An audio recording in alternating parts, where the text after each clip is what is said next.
Beberapa tahun lalu, saya mengalami kemalangan semasa meluncur layang-layang. Salah satu ligamen saya putus dan merosakkan rawan lutut saya. Maksudnya, saya tak boleh berjalan dengan mudah. Saya menggunakan tongkat ketiak dan tak dapat bersukan. Mereka berkata, saya boleh mendapatkan pembedahan untuk membina semula ligamen itu.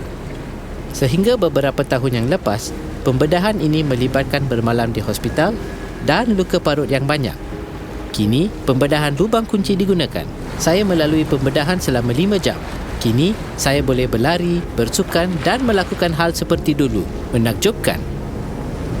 Saya bersyukur kepada profesion perubatan atas bantuan mereka. Juga kepada tubuh saya, cara ia pulih. Semua penyembuhan berasal daripada Allah. Sama ada doktor yang menggunakan kemahiran daripada Allah atau proses pemulihan tubuh secara semula jadi. Perubatan telah jauh berkembang. Jangka hayat telah meningkat lebih daripada 2 kali ganda dalam 100 tahun yang lepas. Namun, dengan semua perkembangan ini, masih ada banyak kesakitan dan penyakit di dunia ini. Lambat laun, kita akan melihat penyakit pada diri sendiri, kawan atau keluarga dan bertanya, adakah Allah masih menyembuhkan pada masa kini?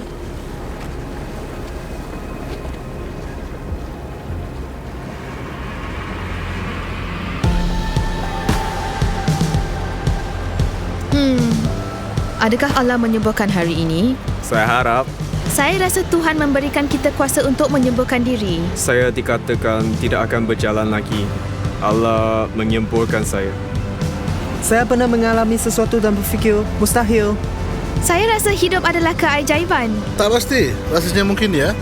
Saya tak tahu. Saya tak tahu caranya. Saya tak pasti jika ia benar.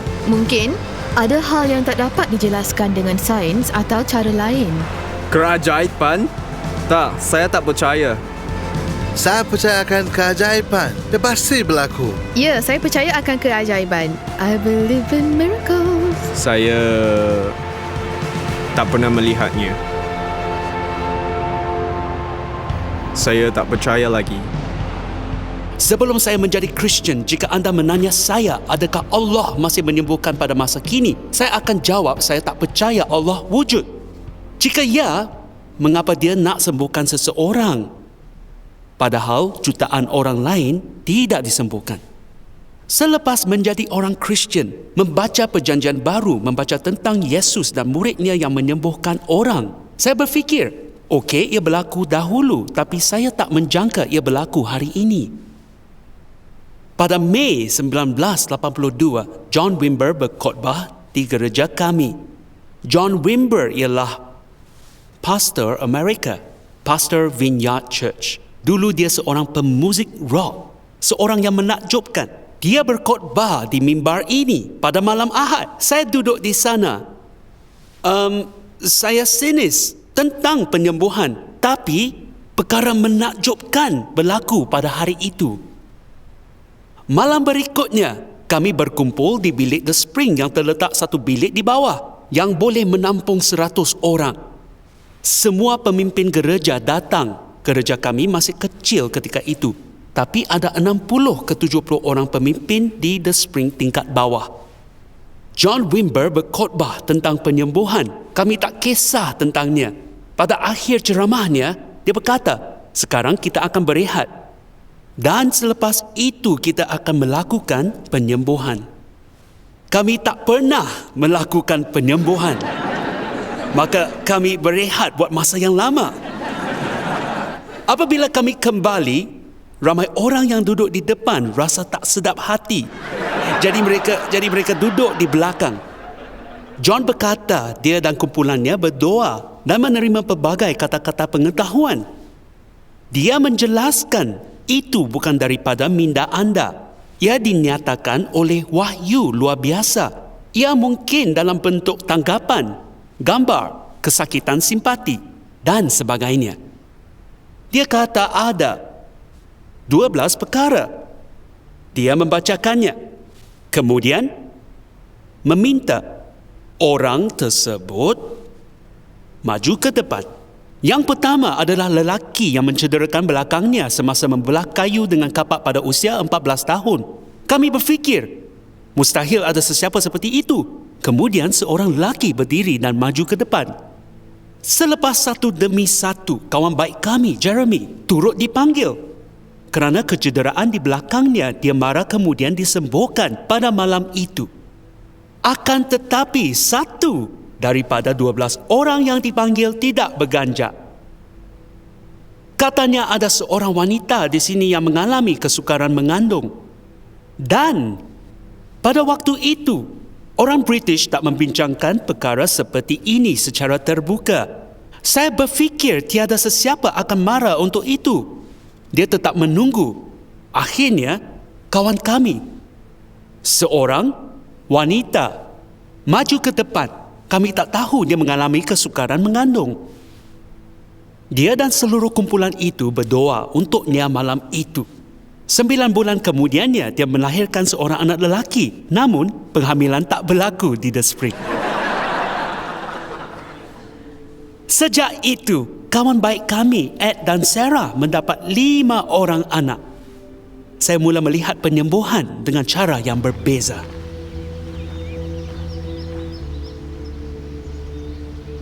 Satu ayat dalam Perjanjian Lama berbunyi, Aku Tuhanlah yang menyembuhkan engkau.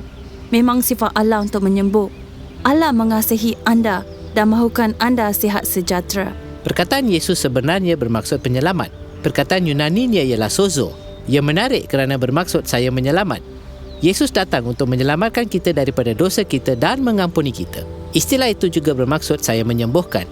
Yesus datang menyembuhkan hati orang yang remuk. Allah suka menyembuhkan. Dia mahu menggunakan anda dan saya untuk menyembuhkan orang lain. Anda menjadi serupa dengan Allah sewaktu menghiburkan, meriangkan dan mengangkat orang lain. Alkitab mengatakan, kata-kata kita membawa penyembuhan. Kata-kata anda membawa kesatuan. Anda boleh membawa kedamaian, dorongan dan pengampunan. Kebanyakan luka yang kita alami datang daripada hubungan. Begitu juga penyembuhan kita. Penyembuhan datang daripada hubungan kita dengan Allah dan hubungan dengan orang lain. Alkitab bukan sahaja berkata tentang penyembuhan kesihatan emosi, psikologi dan rohani, malah juga penyembuhan fizikal. 25% daripada Injil adalah tentang keajaiban penyembuhan Yesus. Dalam Injil Matius, kita melihat sekilas belas kasihan Yesus untuk orang lain. Yesus pun berkeliling di seluruh Galili. Ia mengajar dalam rumah-rumah ibadat dan memberitakan Injil Kerajaan Allah serta melenyapkan segala penyakit dan kelemahan di antara bangsa itu. Bukan Yesus saja.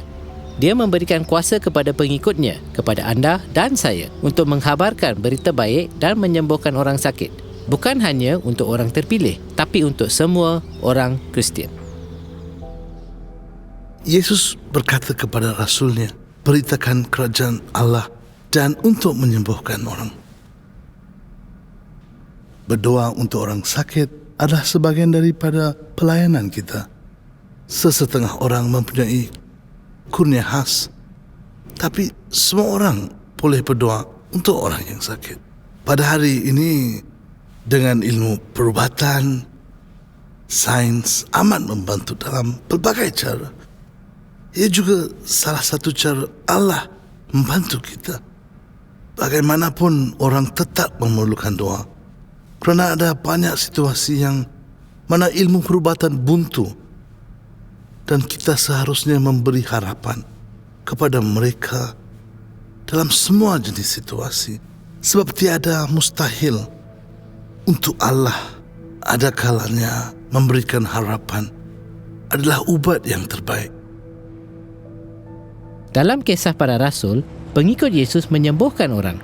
Ia juga berlaku dalam sejarah gereja, berkurun-kurun lamanya. Dan Allah masih menyembuhkan pada masa kini. Pada suatu malam Jumaat, saya terjaga pada tengah malam dan agak meracau. Saya tumpahkan air di bilik tidur sambil cuba berjalan ke tandas kerana rasa tak sihat tanpa memahami apa yang sedang berlaku. Ia agak menakutkan. Saya tunggu sehingga keesokan paginya dan memberitahu suami saya, rasanya saya perlu ke hospital. Saya tak sangka apabila pergi ke hospital, saya akan ditahan buat seketika. Saya ingat doktor datang kepada saya dengan wajah yang serius. Seolah-olah dia mempunyai berita yang amat teruk untuk saya. Dia beritahu saya mengidapi sejenis meningitis kulat. Namanya ialah Cryptococcus gatii. Ia pelik seperti namanya. satu berbola kulat tumbuh di otak saya. Ia sebesar 1.3 cm di dasar pangkal otak saya. Ia berkembang pada kadar yang sangat tinggi.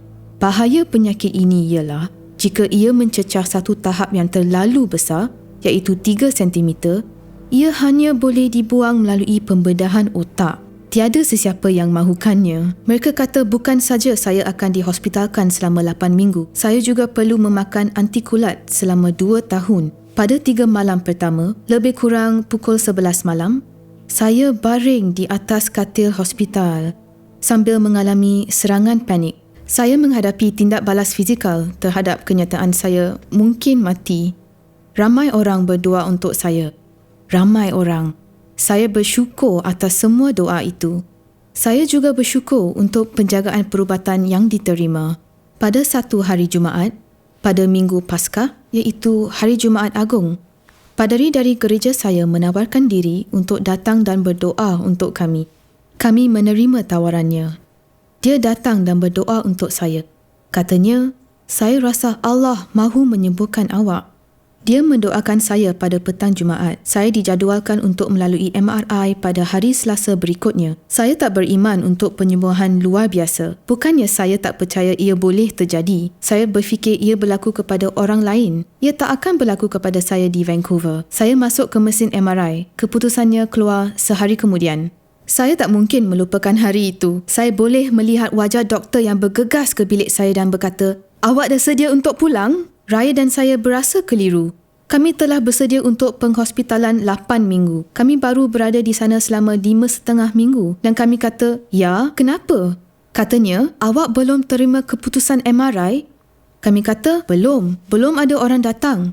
Katanya, "Ia tak kelihatan." Saya bertanya, "Apakah maksud awak? Tak kelihatan?" Jawabnya, "Berbola kulat itu dah lenyap. Ia tak boleh dijumpai. Seolah-olah ia tak pernah wujud." Saya kata, "Luka di otak saya pula?" Katanya, "Sudah tiada. Ia lenyap sepenuhnya. Awak boleh pulang hari ini." Saya masih ingat kerana suami saya rebah ketawa, menangis di atas riba saya. Saya ketawa dan berkata kepada doktor yang rasanya bukan Kristian seperti saya percaya Allah telah sembuhkan saya. Dia mengangkat bahu dan berkata, "Saya tiada penjelasan." Kami pulang pada hari itu juga. Saya tak pernah merasa sukacita seperti itu. Saya juga tak pernah mengalami kesyukuran yang begitu mendalam. Bukan semua orang akan disembuhkan. Kawan baik kami, Patrick Pearson Miles, menghidap kegagalan ginjal. Pemindahan ginjalnya tidak berjaya. Dia sudah menjalankan dialisis selama 25 tahun.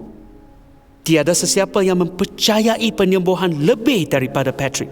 Dia telah mendoakan ramai orang dan ramai yang telah disembuhkan. Tapi dia tidak disembuhkan.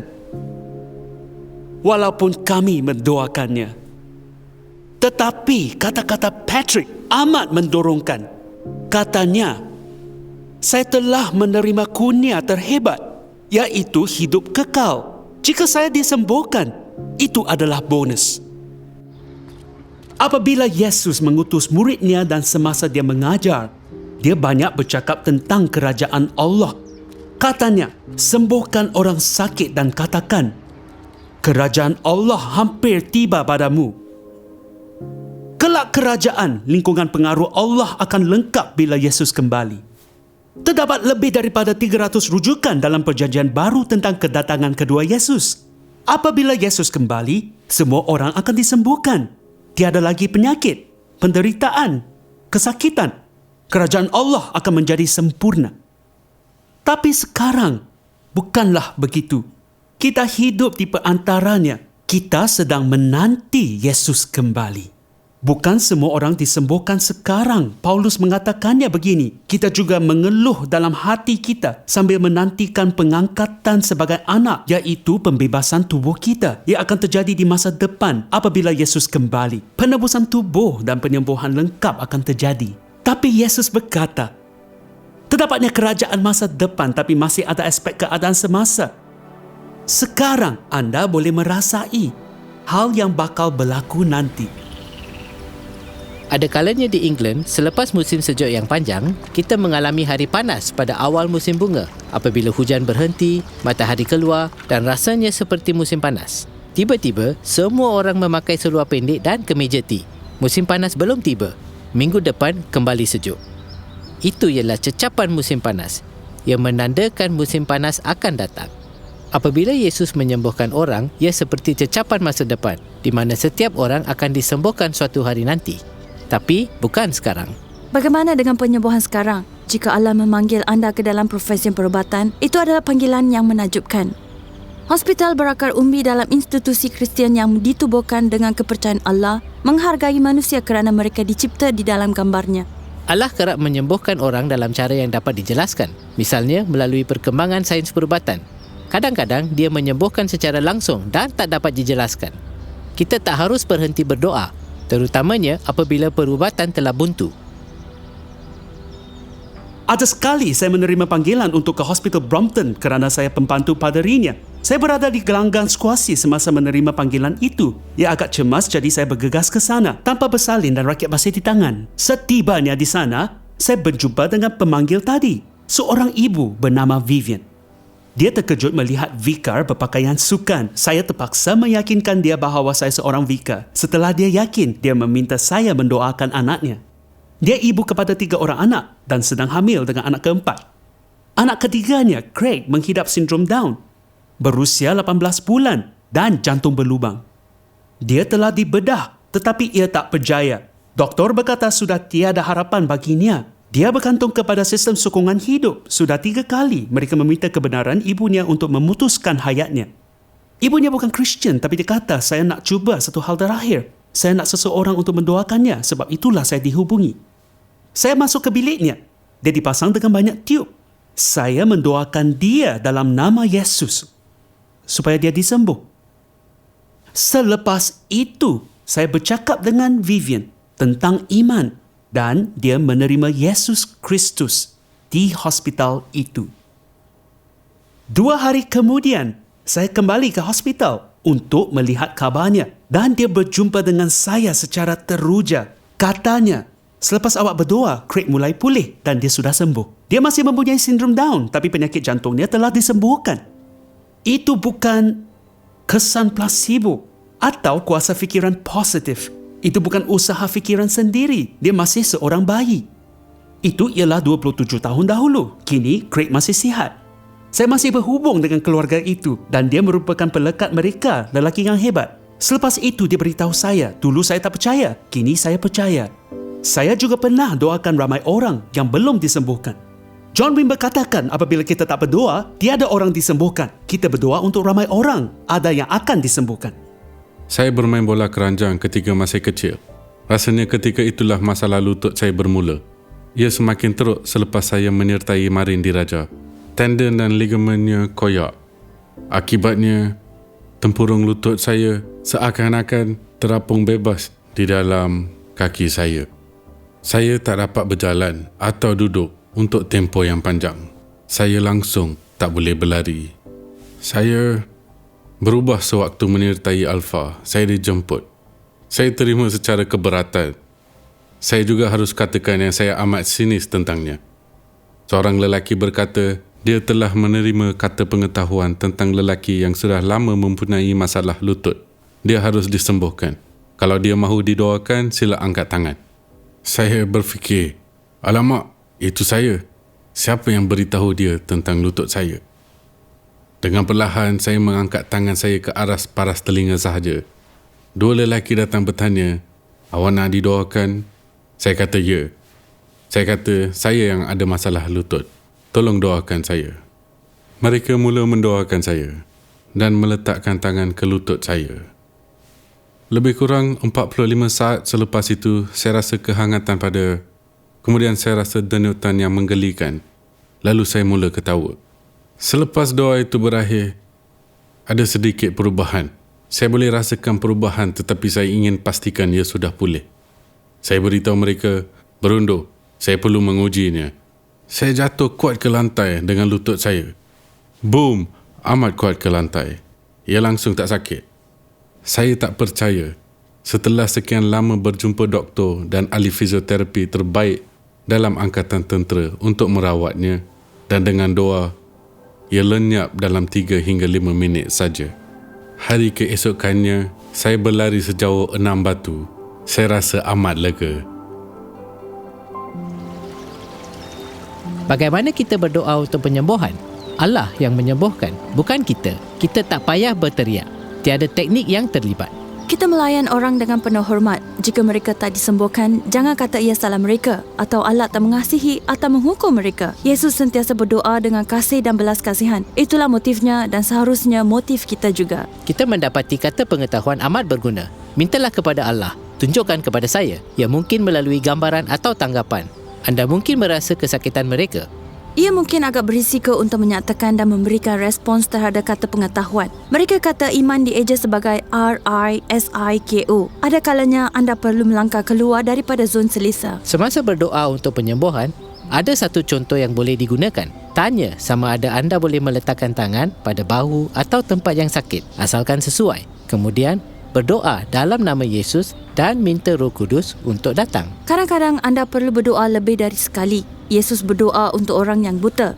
Dia bertanya, bolehkah kamu lihat? Dia menjawab, macam pokok berjalan. Yesus berdoa lagi dan kali ini dia dapat melihat dengan jelas. Jadi, janganlah berputus asa. Meskipun anda tak disembuhkan, doa adalah berkat yang baik. Sewaktu John Wimber berkhotbah di sini pada malam Ahad tahun 1982, malam berikutnya kami bertemu di Church House. Sekali lagi dia berkhotbah tentang penyembuhan dan menerima kata-kata pengetahuan. Pada masa itu saya bekerja sebagai peguam bela. Saya memakai sut jalur kecil, kemeja kola putih dan duduk di baris depan supaya dapat melihat dengan jelas. Dia berkata, inilah yang saya terima. Ada 10 orang di sini dengan kaki makan air. Saya menghidapnya, tapi tak mahu mengaku. Apatah lagi di depan semua orang. Dia berkata, bolehkah kamu berdiri kerana kami ingin mendoakannya. Seorang demi seorang berdiri sehingga yang ke-9. Saya tak mahu berdiri. Tapi isteri saya, Pipa, duduk di sebelah saya dan dia asyik. Itu awak. Saya kata, tidak. Ada orang lain. Disebabkan dia melembabkan rusuk saya rasa lebih baik untuk mengaku. Kalau tidak, saya juga harus didoakan untuk itu. Lebih baik berdiri sajalah. Saya berdiri dan salah seorang warga Amerika itu datang dan bertanya, awak nak kami mendoakan kaki makan air awak? Saya kata, oh tidak. Terima kasih saja. Saya kata, saya suka kaki makan air ini. Ia sangat seronok digaru.